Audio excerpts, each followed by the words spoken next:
예, 오늘 말씀의 제목은 모압 땅의 언약입니다. 모압 땅의 언약. 하나님께서 이스라엘 백성들과 시내산에서 그 언약을 맺으시고 이스라엘 백성이 하나님이 되시고 이스라엘 백성은 하나님의 백성이 되어지는 그러한 율법의 언약의 의식까지 그렇게 행했던 것을 우리가 쭉 살폈었어요. 또 그리고 그들이 하나님 앞에 반역함으로 40년 동안 광야 생활을 하고 그리고 다시 이제 이 하나님의 부르심을 따라서 그 모압 땅에 이제 요단 이 동쪽에서 서쪽으로 넘어가야 되는 가나안 땅으로 들어가야 되는 그 직전에 있는 겁니다. 그때에 모세가 생각할 때에 이스라엘 백성들은 이 현재의 이스라엘 백성들은 과거에 그 출애굽의 사건 또 그 율법을 수여받았던 그 언약의 사건들을 잘 알지 못하는 세대들입니다.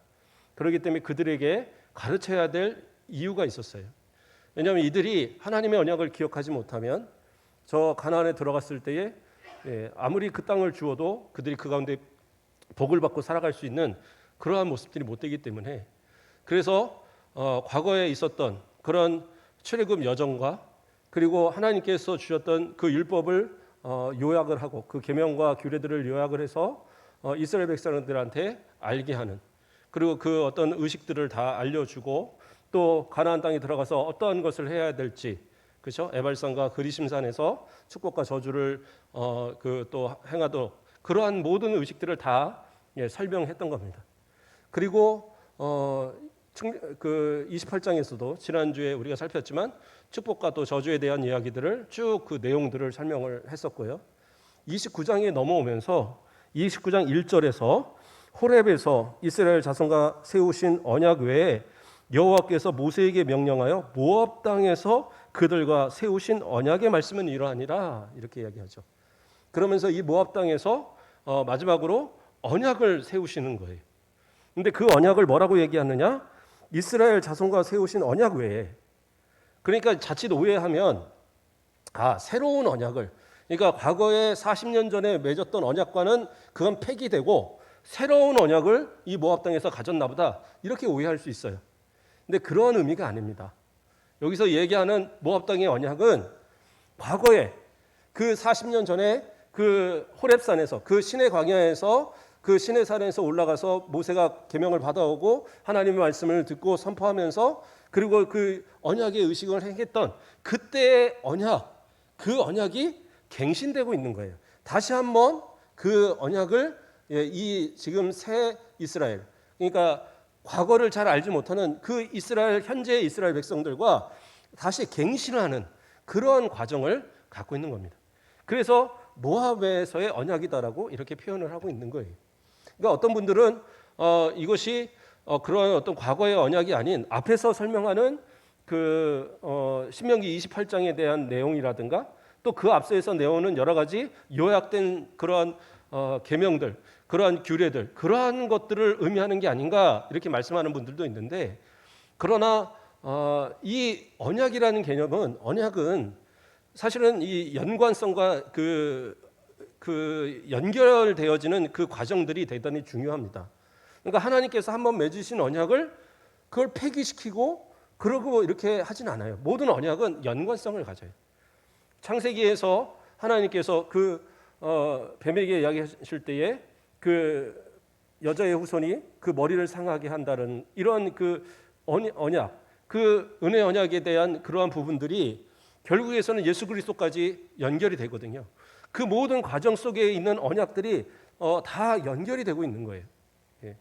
그러므로 이 시내산에서 맺었던 그 언약이 폐기되고 새로 맺어지는 것이 아니라 모세는 오히려 그 과거에 하나님께서는 모세를 통하여 그 과거에 맺었던 그 언약이 지금도 이 백성에게 똑같이 적용되고 있다는 사실을 다시 상기시키기 위해서 다시 그것을 기억하기 위해서 모압 땅의 새 언약을 이렇게 맺는 것으로 그렇게 설명하고 있는 거예요. 자, 이스라엘 백성들은 그 신명기 5장 2절에서 3절 말씀을 보면 우리 하나님 여호와께서 호렙산에서 우리와 언약을 세우셨으니 이 언약은 여호와께서 우리 조상들과 세우신 것이 아니요 오늘 여기 살아있는 우리 곧 우리와 세운 것이라. 모세가 이렇게 얘기했어요. 그러니까 이게 무슨 얘기냐? 우리가 이제 다 살폈던 말이잖아요. 앞에서 그 과거에 그 40년 전에 맺었던 언약이 단순히 그때 사람들과의 맺은 언약이 아니라 그 언약은 연장성을 가지고 지금 이 말씀을 듣는 모세를 통하여 설교를 듣고 있는 그 백성들과 함께 언약을 맺은 것이다라고 그렇게 설명을 하고 있는 거예요. 그렇죠? 그러니까 그 과거의 언약이 지금도 똑같이 적용되고 있다라고 이미 신명기 5장에서 밝히고 있었어요. 그렇기 때문에 신명기 29장에서 다시 이야기하는 것도 결국에서는 과거의 그 언약이 연장되고 있다는 사실을 이미 밝힌 대로 또 그렇게 연장되고 있는 그러한 말씀이 되는 겁니다. 자, 이스라엘 백성들한테 그러면 왜 그 언약을 다시 갱신해서 그 언약을 그들에게 선포하고 그들로 약속을 받아야 되는 그러한 일이 필요한가? 왜 필요하겠습니까? 이스라엘 백성들의 구성이 어떤 사람들이에요? 이스라엘 백성들이 원래는 출애굽해서 그렇죠? 출애굽해서 시내산에서 그 기간을 보내고 그리고 바로 출발해서 그 어디입니까? 저 가데스 바냐를 통해서 바로 직진해서 그 가나안 땅으로 들어가려고 그렇게 처음엔 준비를 했었습니다. 그랬는데 그들이 그곳에서 반역을 했죠. 반역을 하면서 그들이 40년 동안을 그 광야를 떠돌아야 되는 그런 상황이 되었어요. 근데 하나님께서 그때 분명하게 얘기하셔서 그들은 어떻게 해요? 이때에 20세 이상의 모든 사람들은 광야에서 다 죽을 것이다라고 이야기를 했어요.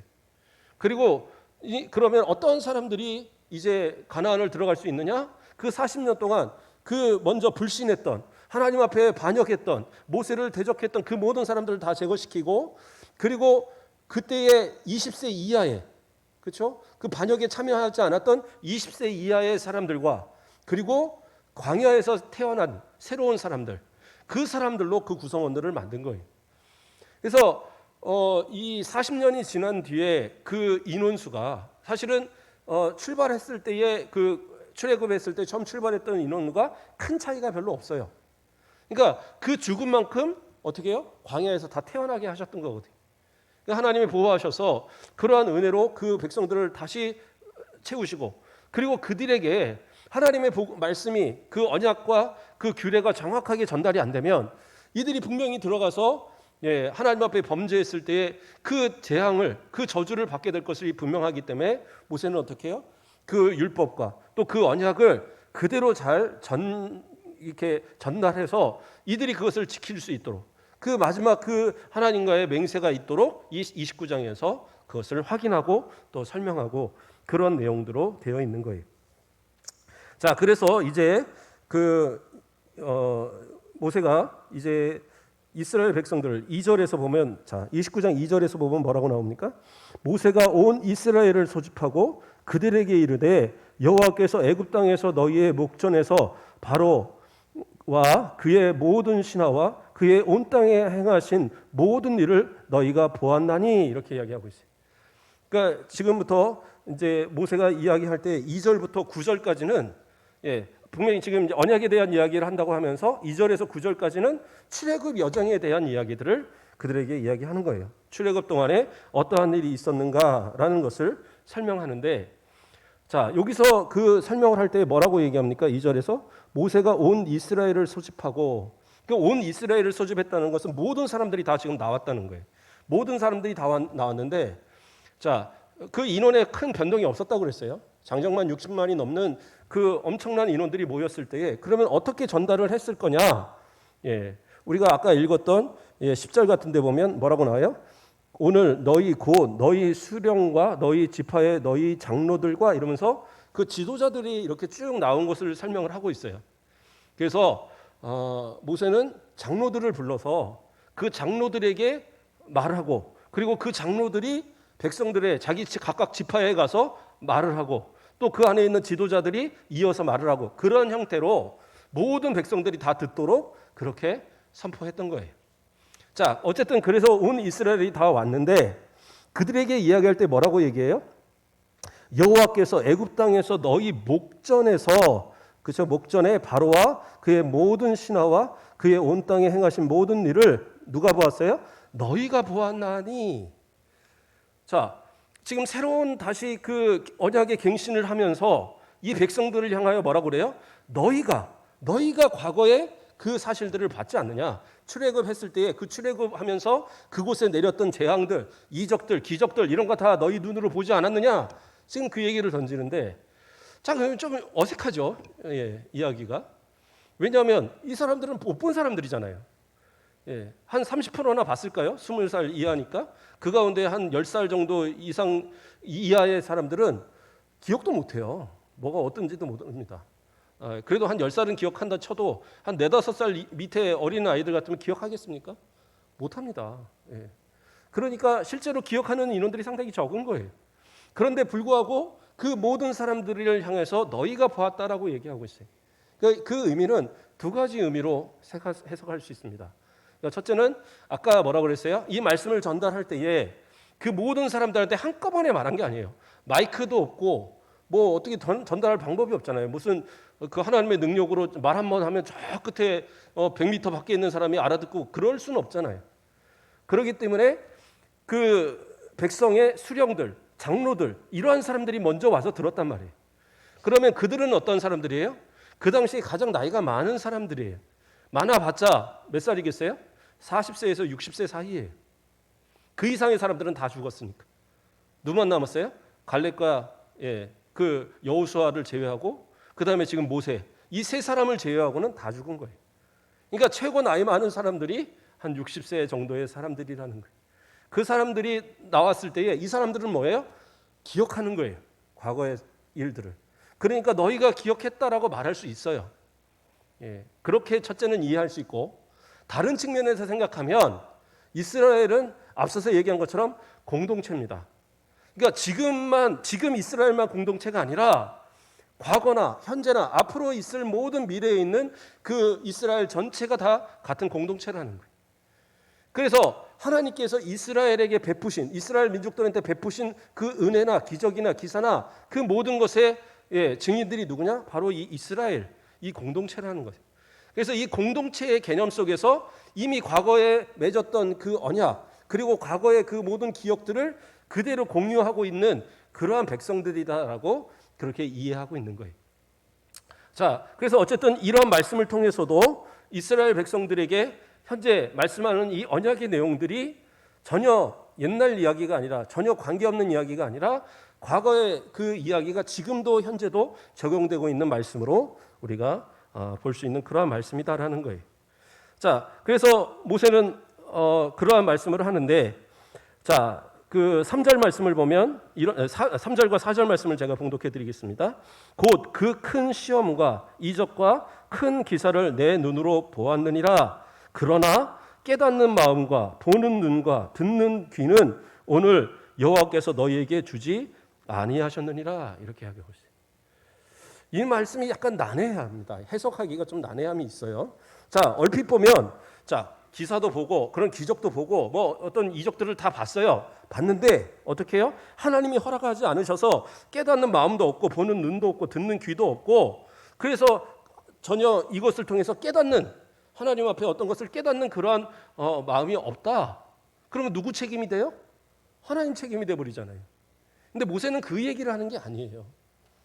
이후의 말씀들을 보면 충분히 이해가 되는 얘기로 이야기가 전개가 됩니다. 무슨 얘기냐면 이스라엘 백성들이 너무 완악하고 너무 지금 죄 가운데 그런 어떤 속성들이 있어서 목이 곧은 백성이고 정말 하나님의 말씀을 제대로 받지 않는 이런 백성이라서 자꾸 어기고 자꾸 그것을 불순종하는 그런 모습들을 보여왔단 말이에요.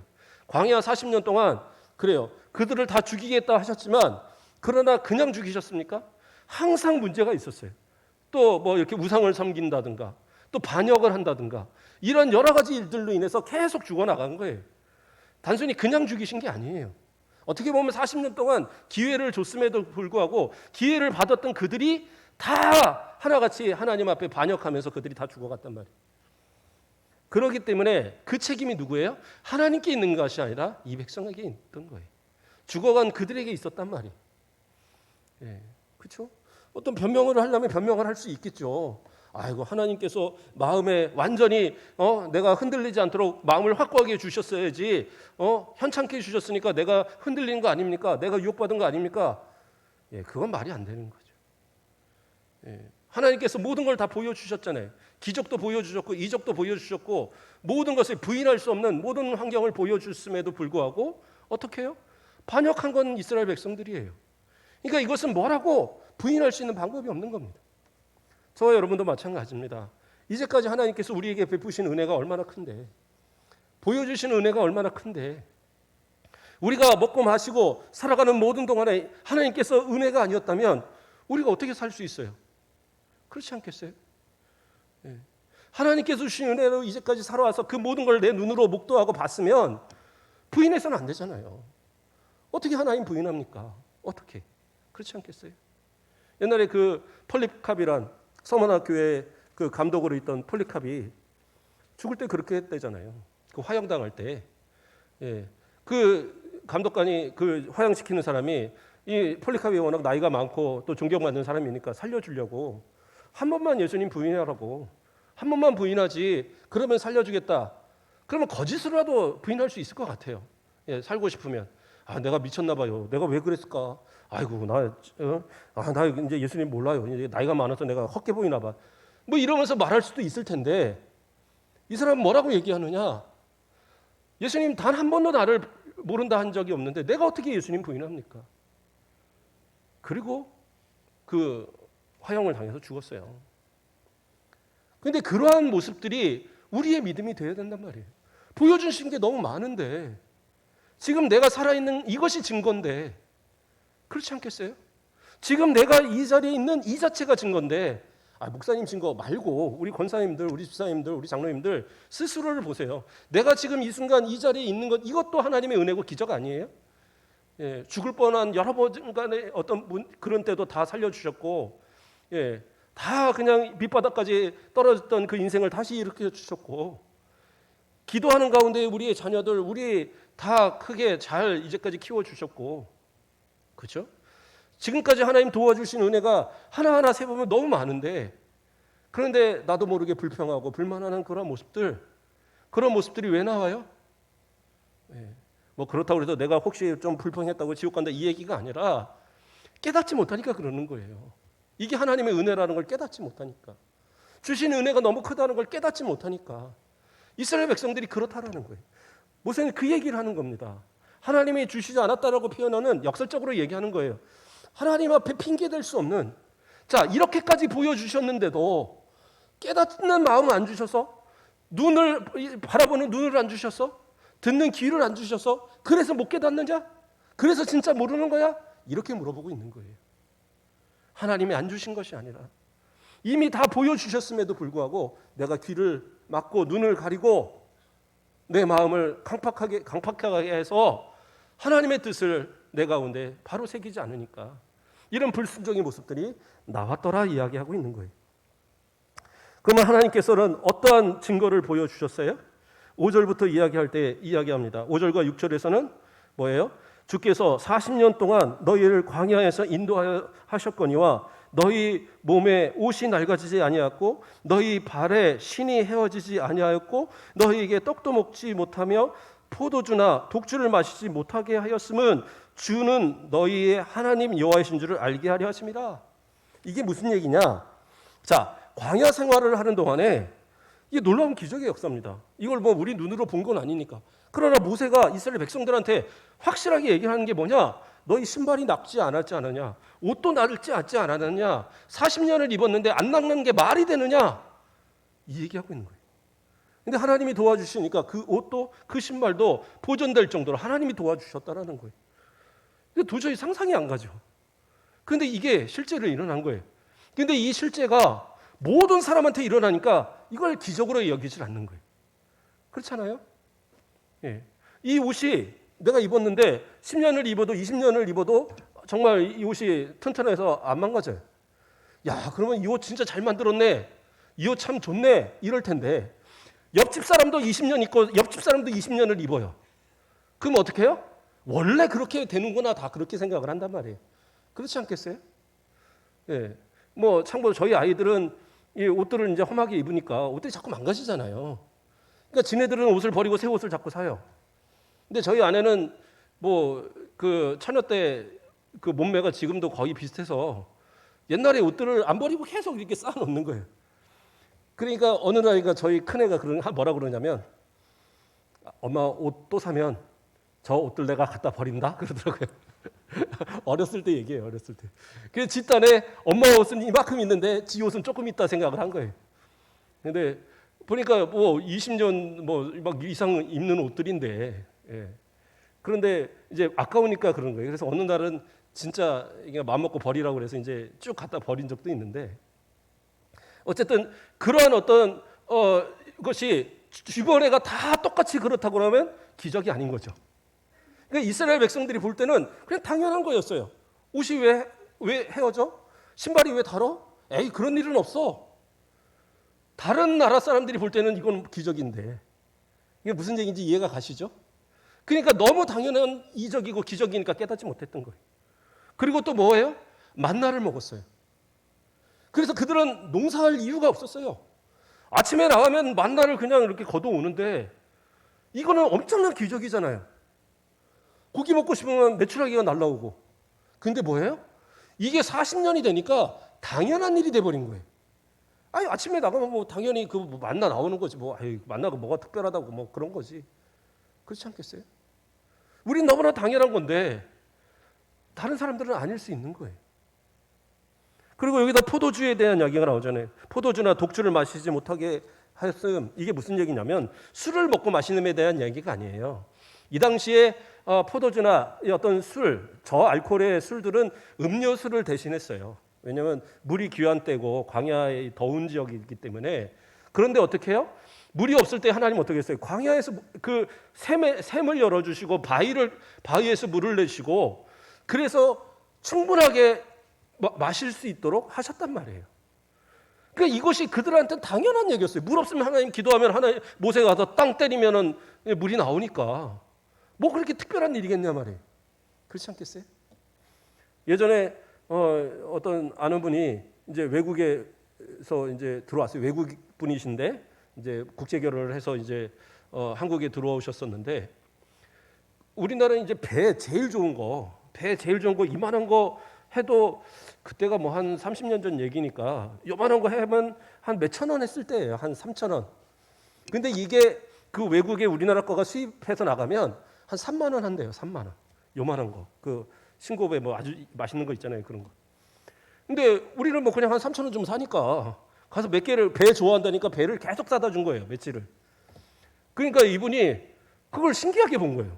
아니 이거는 우리나라에서는 어쩌다 하나 사 먹는 귀한 과일인데 이거는 뭐 계속 끼리마다 갖다가 주니까 물리도록 주니까 아니 이렇게 비싼 과일을 왜 자꾸 먹냐고.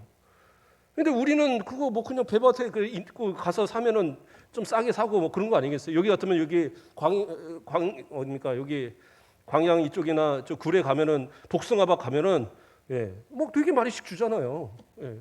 그러니까 그러한 것처럼 우리는 이것이 그렇게 큰 게 아닌데 다른 사람들이 볼 때는 야 이거 참 이 비싼 거를 그런 것처럼 이스라엘 백성들이 40년 동안 누렸던 것들은 너무 당연하게 그들이 생각했기 때문에 깨닫지 못했어요.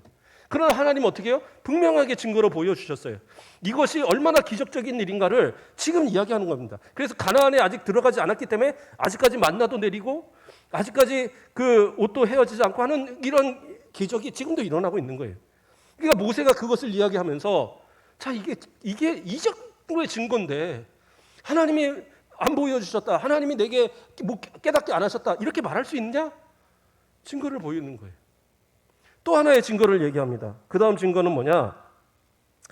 자, 7절에서 8절을 보면 너희가 이곳에 올 때에 헤스본 왕 시온과 바산한 옥이 우리와 싸우려 나왔으므로 우리가 그들을 치고 그 땅을 차지하여 르우벤과 갓과 므낫세 반지파에게 기업으로 주었나니. 이게 무슨 얘기냐? 원래 이스라엘 백성들은 요단 동쪽에 있는 그 땅이 아닌 요단 서쪽에 있는 그 가나안 본토를 차지하기자 그렇게 했어요. 그래서 처음부터 그 땅이 약속된 땅이었지 요단의 이 동쪽은 약속된 땅이 아닙니다. 그러니까 굳이 이쪽을 지나가면서 사람들하고 싸울 일이 없었어요. 그래서 안 싸우려고 했습니다. 처음에도 모압이나 또 암몬이나 뭐 또 에돔이나 이런 나라들은 또 형제 나라라고 그래갖고 하나님께서 싸우지도 말라고 그랬어요. 그래갖고 그 삥그르르 돌아서 이 홍해길로 돌아갖고 이 요단 동쪽으로 이렇게 돈 거잖아요. 그런데 이렇게 오는 동안에 두 나라가 아주 그 강력한 힘을 가진 아모리 족속의 두 나라가 어떻게 해요? 이스라엘 백성들을 이렇게 막았어요. 못 지나가게. 우리 땅은 못 지나간다. 근데 정중하게 부탁을 했습니다. 그곳을 우리 아무 해도 주지 않고 지나갈 테니까 우리 지나가게만 해달라. 이 땅에 우린 관심 없다. 그런데도 무력으로 그걸 막았어요. 그래서 어떻게 해요? 하나님께서 명령하셔갖고 그 나라를 완전히 휩쓸어서 아예 그냥 끝장을 내버린 거예요. 아무도 남지 않도록 싹 쓸어버리고 거기다가 그냥 그 빈 땅을 둘 수 없으니까 르우벤, 갓, 그리고 므낫세 반 딱 잘라갖고 반지파 니네가 여기 가져. 그래서 그 땅을 준 겁니다. 그러니까 이것은 뭐예요? 증거가 되는 거예요. 저 가나안 땅에 들어가는데 아직 들어가지도 않았는데 이미 하나님이 함께 하시니까 그 강력한 힘을 가진 이 요단 동쪽의 그 넓은 광야를 어떻게 해요? 이 땅을 이스라엘 백성들한테 미리 주셨단 말이에요. 그러니까 이것이 증거가 되는 거 아니냐 이거예요. 하나님이 이렇게까지 함께 하시는데, 이렇게까지 도와주시는데, 이렇게까지 이끌시는데 하나님 안 따를 거냐? 하나님의 언약을 안 지킬 거냐? 하나님의 말씀을 안 지킬 거냐? 지금 모세가 그 얘기들을 하는 거예요. 그리고 이어서 9절에서 뭐라고 그래요? 그런즉 너희는 이 언약의 말씀을 지켜 행하라. 그리하면 너희가 하는 모든 일이 형통하리라. 그러니까 이거 다 봐라. 이게 증거 아니냐? 이게 증거니까 이 증거를 가지고 그리고 자 언약을 지키면 그러면 모든 것 다 형통할 거야. 걱정하지 마. 그다음부터는 하나님이 다 해결하셔. 실제로 가나안에 들어갔을 때 여리고성에 어떤 노력을 가지고 여리고성을 무너뜨렸습니까? 그냥 하나님 명령대로 돌기만 했을 뿐인데, 그죠? 마지막에 7바퀴 돌고 소리 한번 질렀을 뿐인데 무너져 버렸어요. 그리고 어떤 피해도 없이 그곳을 다 밀어버렸어요. 아이성과 싸울 때는 어땠습니까? 그 아간 때문에 처음에 전쟁에 좀 지고 그런 건 있었지만, 그럼 어떻게 해요? 그냥 그 아이성도 다 쓸어버리고, 또 그 뒤에 전쟁들은 어떻게 해요? 막 그 남부 연합군이 덤빌 때에도 하나님께서 기적적인 막 역사를 일으켜서 그들을 막 이기게 하시고, 북부 연합군을 물리치게 하시고, 그냥 나중에 가서는 이거 이러다가는 이거 나 죽을 때까지도 못 싸우겠다. 다 못 싸우겠다. 여호수아가 그래가 어떻게 해요? 그냥 각 지파한테 나눠줬어요. 니네들이 알아서 싸워. 그런데도 그 땅이 어떻게 해요? 그들의 땅이 돼버렸어요. 이 모든 기적의 역사가 어떻게 일어날 수 있어요? 하나님의 언약을 지킬 때, 하나님의 말씀을 지킬 때에, 그 하나님의 약속을 끝까지 의지하고 나아갈 때에 그런 역사가 일어난다라는 거예요. 그 기적의 역사의 그런 어떤 증거로서 그 출애굽의 역사들을 보여주셨고, 그 다음에 그 설명했고, 그리고 지금 이 백성들이 지금 새롭게 구성되어진 이 백성들이 이미 잘 알고 있는, 바로 직전에서 전쟁하면서 그 땅을 차지했던 그 역사를 통해서 확실한 증거, 하나님이 함께 하시면 이렇게 형통하고 하나님을 저버릴 때는 어떻게 멸망할 것인가에 대한 이 약속이 분명하게 우리에게 주신 약속이라는 것을 깨달아 알 수 있다라고 그렇게 설명하고 있는 겁니다. 자, 그런데도 불구하고 만약에 이스라엘 백성들이 이것을 어기면 어떻게 해요? 그러니까 모세가 어떻게 하느냐? 할 수 있는 한 끌어모을 수 있는 사람은 다 끌어모으게 합니다. 앞에서 온 이스라엘이라고 얘기했는데, 온 이스라엘 얘기할 때 사실은 뭐 여자나 아이들 이렇게 숫자 원래는 안 세거든요. 그런데 모세가 뭐라고 그래요? 오늘 너희 곧 너희의 수령과 너희의 지파와 너희의 장로들과 또 너희의 지도자와 이스라엘 모든 남자와, 거기서 끝난 게 아니에요. 그 다음에 어떻게 해요? 너희의 유아들과 너희의 아내와 내 중쟁에 있는 객과 너를 위하여 나무를 패는 자로부터 물깃는 자까지, 그러니까 노예들까지 얘기하는 거죠. 너희의 하나님 여호와 앞에 서 있는 것은 뭐예요? 하여튼 끌어모을 수 있는 사람들은 다 끌어모은 거예요. 그래서 난 못 들었는데요? 말하지 못하도록 완전히 다 이 언약을 아예 완전 귀에 못이 박히도록 듣도록 그렇게 다 끌어모았어요. 그런데도 못 듣는 사람들이 있을 거 아니에요. 그때는 어떻게 하겠어요? 12절 말씀을 보면 내 하나님 여호와의 언약에 참여하며 또 내 하나님 여호와께서 오늘 내게 맹세를 참여하며 이렇게 쭉 나가다가 15절에서는 또 뭐라고 얘기해요? 뒷부분에 보면 우리와 함께 여기 서 있는 자와 오늘 우리와 함께 여기 있지 아니한 자에게까지라고 얘기하고 있어요. 그러니까 피치 못해서 못 나온 사람, 피치 못해서 이 자리에 없는 사람도 이 언약의 당사자가 된다라는 거예요. 그러므로 이 언약은 누구도 이스라엘 백성이라고 말하는 사람들은 누구도 어길 수 없다. 아니 백성이 아니라도 좋다. 이 진중에 있는 노예라도 어떤 누구도 이 언약을 어겨서는 안 된다는 것을 그렇게 경고하고 있는 겁니다. 어떻게 보면 우리 그리스도인들도 마찬가지예요. 아유 나는 뭐 오늘 그 설교 안 들었는데 아유 나는 그럼 아멘 안 했으니까 아니다? 아니요. 하나님의 모든 말씀은 우리 모두에게 동일하게 얘기하시는 거예요. 내가 못 들어서 나는 모른다? 핑계가 되지 않아요. 하나님 말씀을 우리에게 주신 이상 이 말씀은 지켜야 되는 거예요. 아 율법주의 그런 건 아니잖아요. 아니요. 믿음으로 지키라는 거예요. 믿음을 가진 자는 하나님의 말씀을 지켜야 돼요. 율법주의가 돼서 막 외식적으로 지키라는 게 아니라 행함으로 정말 내 믿음을 증명하는 그런 삶의 모습이 있어야 돼요. 말로도 행동으로도 마음으로도 하나님 앞에 인정받는 그러한 신앙의 모습이 돼야지. 권사가 왜 그런데요? 장로님이 왜 그런데요? 안수집사님이 그래서 돼요? 목사님 그러면 안 되는 거잖아요. 이런 말 들어서는 안 된다는 거예요. 하나님 앞에 진짜 그리스도인다운 모습 우리가 살려고 노력하셔야 돼요. 지금 모세는 그거를 요구하고 있는 겁니다. 어떤 상황이든 핑계할 수 없어요. 그래서 모든 사람, 이 진중에 없는 사람까지도 알려주라는 거예요. 이미 너는 이 약속의 당사자야 하고 알려주라는 거예요. 그런데 그들이 그래도 어기게 될 때는 어떻게 된다라는 거예요? 16절에서 21절까지 보면 그러한 완악한 마음을 가진 사람들에 대한 경고가 나와요. 17절에 보면 중간에 가증한 것과 목석과 은금의 우상을 보았느니라. 뭐예요? 그러한 우상들을 보고 마음이 빼앗겼어요. 그래서 어떻게 해요?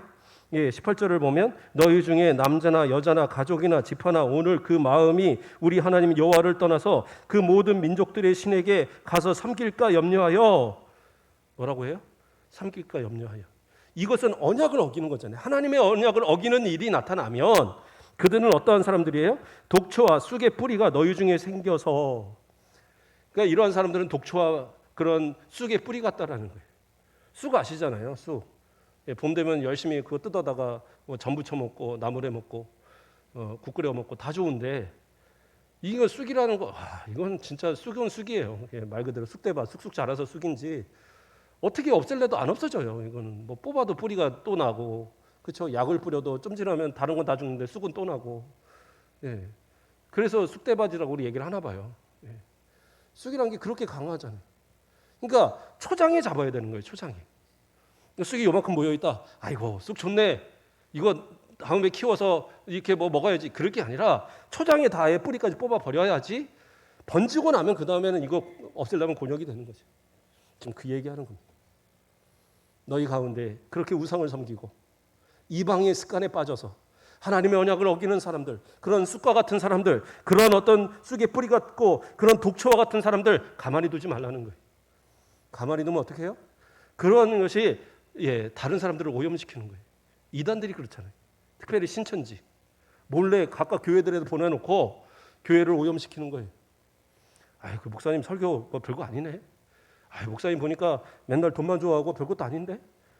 자꾸 의심하게 만드는 거예요. 성도들 가운데 서로 다투게 만들고, 이간질하고. 그래서 결국에 어떻게 해요? 교회를 망치고, 그리고 자기네 사람들 더 심었다가 나중에 교회까지 접수해버리고. 이게 뭐예요? 독초들, 쑥의 뿌리들, 그러한 영향이란 말이에요. 그래서 그러한 것들을 다 제거시키라고 얘기하는 거예요. 그것을 제거시키지 못하면 어떻게 해요? 그것으로 인해서 어떻게 해요? 내 마음이 19절에서 이 저주의 말들을 듣고도 심중에 스스로 복을 빌어 이르기를 내 마음이 완악하여 젖은 것과 마른 것이 멸망할지라도 내게는 평안이 있으리라. 뭐예요? 나는 무슨 그런 말씀 어긴다고 무슨 그 복을 안 받고 그런 게 있어? 내가 믿음 생활 좀 잘 안 한다고 그래서 뭐 지옥 가? 그런 거 없어. 이렇게 자기 어떤 합리화시키는 이러한 모습. 결국엔 그것으로 인해서 어떻게 해요? 멸망당한다는 거예요. 하나님 앞에서 어떻게 해요? 20절 뒤에 보면 여호와께서 그의 이름을 천하에서 지워버리시되 여호와께서 곧 이스라엘 모든 지파 중에서 그를 구별하시고 이 율법책에 기록된 모든 언약의 저주대로 그에게 화를 더하시리라. 분명히 저주하시겠다고 얘기했어요. 분명히 저주하시겠다.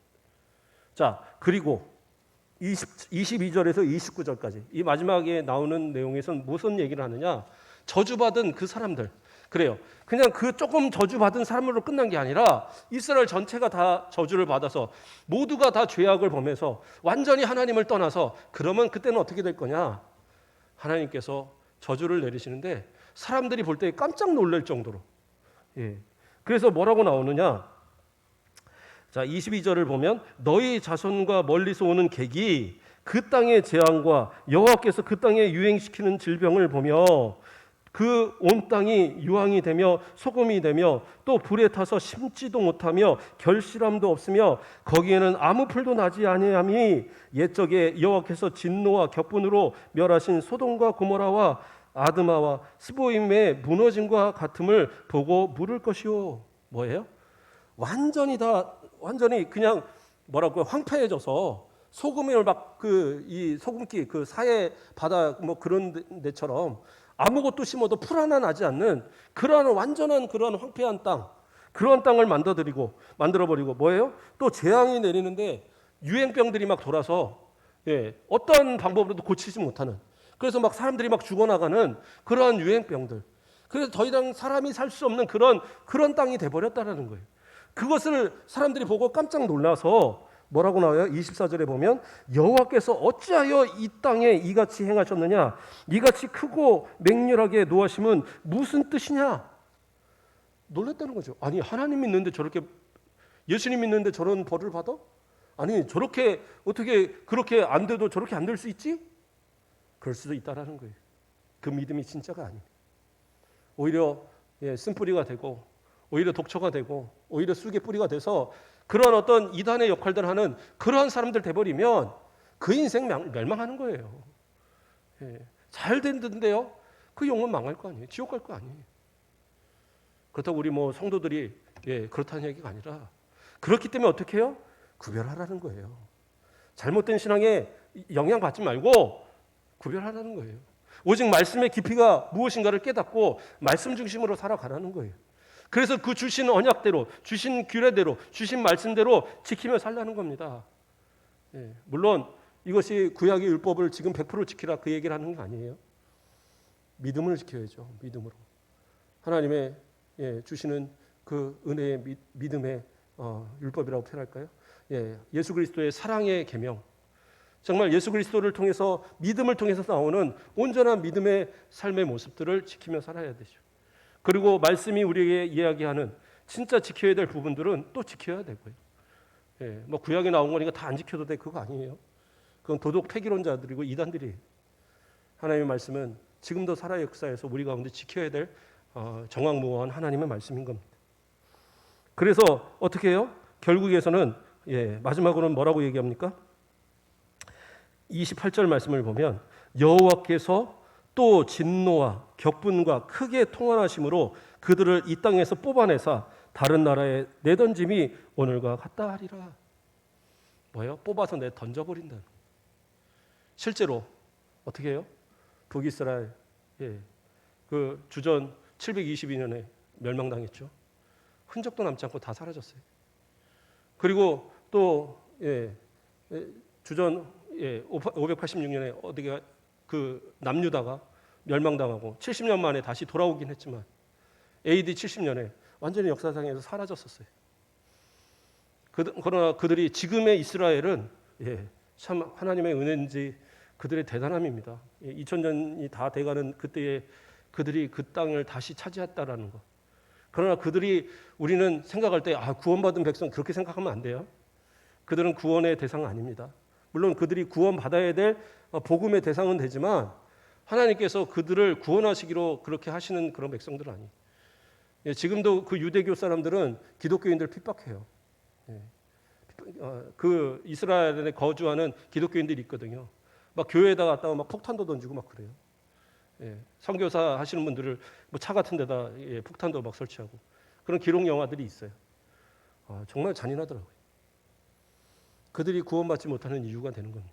쓴뿌리가 되고 쑥의 뿌리가 돼서 독초가 돼서 그러한 행동들을 하기 때문에 아직도 깨닫지 못하는 예수 그리스도 아니고는 구원의 길이 없어요. 예수 그리스도를 통해서만이 구원의 역사가 있는 겁니다. 이스라엘 백성들과 그 시내 산에서 맺었던 언약처럼 이 모압 땅에서도 하나님이 그 언약을 갱신하는데 어떤 언약의 어떤 행위는 없어요. 뭐 그 다시 뭐 제사를 드리고 뭐 이런 것도 전혀 없는데 그 율법을 낭독하고 가르침을 통하여서 이스라엘 백성들이 그걸 듣고 아멘으로 받는 거예요. 그 모든 것 자체가 언약의 갱신으로서 끝난 겁니다. 왜요? 언약을 또 행할 필요는 없어요. 왜? 그 전에 이미 언약을 행한 거니까. 그 의식은 다 끝났어요. 그래서 그 언약이 연결이 되는 거라고 그랬잖아요. 더 나아가서는 예수 그리스도를 믿는 우리들에게도 하나님의 언약은 그대로 이어집니다. 아브라함의 언약이 이스라엘 모든 백성들에게 임했듯이 저와 여러분도 믿음의 조상 아브라함을 통해서 우리는 어떻게 해요? 하나님의 그 약속하신 모든 복을 소유하는 그러한 그 하나님의 상속자들이잖아요. 우리가. 그렇기 때문에 우리는 더더욱 하나님의 말씀을 지켜야 되고 더더욱 하나님의 언약대로 살아가야 되는 존재들이. 이제까지는 내 마음대로 살았고 이제까지는 내가 어떡하나. 아니요. 지금부터라도 똑바로 살아가자고요. 지금부터라도 하나님 말씀대로 살고 지금부터라도 믿음대로 살고 지금부터라도 여기서 말하는 대로 하나님의 말씀에서 떠나서 저주받고 내던져버리는 이러한 사람들 되지 말고 사람들이 볼 때 저 교회 다녀도 별 수 없네 이런 소리 듣지 말고 진짜 믿는 사람으로서 어떤 것이 믿음의 삶의 모습인지를 보여주고 증거하고 하나님께서 잘했다 칭찬하시고 약속하신 그 축복대로 이 가나안 땅에서 자손 만대에 그 영원토록 하나님 주시는 복을 주겠다 약속하신 것처럼 우리 모든 각 가정들이 주님 오시는 그날까지 믿음으로 번창하고 또 하나님의 주시는 언약의 복으로 인해서 큰 하나님의 은혜를 누리는 그런 각 가정과 우리 모든 성도들 되시길 주님의 이름으로 축복합니다. 기도하겠습니다. 사랑의 하나님 감사를 드립니다. 오늘도 우리를 사랑하여 주시고 이 오후 시간도 말씀을 통하여 우리에게 은혜 주심을 감사를 드립니다. 우리가 하나님의 은혜를 수없이 받고 수없이 우리의 눈으로 확인하고도 우리의 마음에 깨닫지 못하는 것을 우리의 눈이 가려진 것을 우리가 하나님 말씀을 제대로 못 듣는 것을 그것을 아버지 우리의 잘못이 아닌 하나님의 아버지의 은혜의 어떤 부족함으로 그렇게 잘못 이해하고 잘못 말하는 그런 우리의 모습이 없도록 주님 붙들어 주시고 주시는 은혜 생각하며 더욱더 믿음 안에서 살고 더욱더 끝까지 믿음을 지키고 주님 오시는 그날까지 주님의 주시는 복 가운데 많은 사람들에게 증거가 되는 온전한 삶을 살아가는 복된 삶을 살아가는 우리 성도들 되게 하여 주시옵소서. 우리 자손 만대에 하나님의 복을 이어가게 하시고 우리가 가진 이 믿음의 언약이 우리 후손들에게도 믿음으로써 계속 이어갈 수 있도록 복을 더하여 주시옵소서. 감사합니다. 예수 그리스도의 이름으로 기도드립니다.